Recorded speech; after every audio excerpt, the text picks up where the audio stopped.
در ناحیه وسیع جماعت دهاتی به نام خدایو رجبوف در دهه عثمانبیکا نزد مؤسسه تحصیلات میانه عمومی رقم 23 ساختمان بینای نوی تعلیمی در عرفه انجامیابی است. انشاءات مذکور بخشیده به جشن 30 سالگی استقلالیت دولتی جمهوری تاجیکستان با پیشنهاد مقامات اجرایی حاکمیت دولتی ناحیه و جلب صاحبکاران محلی ساخته شده از 10 صنفخانه عبارت می باشد.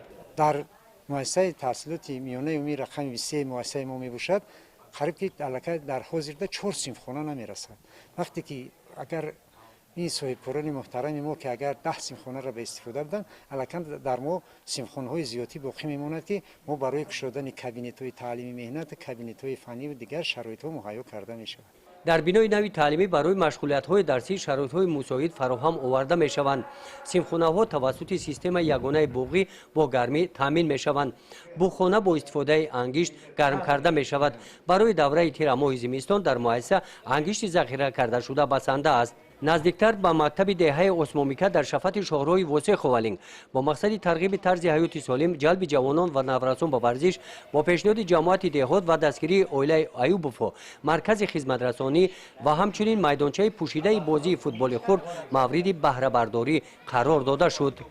در جماعت ما این کلانترین دهه در عثمانبیکا می باشد، دهه خدای رجبوف. ما دیدیم که همین با جوانان شوق ذوقت زیاد دارن، ما همین را به نظر بوده یا ورزشگاه دیگه به استفاده دادیم در جشن استقلالیت. در جماعت دهات به نام خدایو رجبوف تا جشن 30 سالگی استقلالیت دولتی جمهوری تاجیکستان به همین مانند زیاده از 70 انشاءات‌های جشنی ماهیت اجتماعی داشته مورد استفاده ساکنان قرار داده می شوند.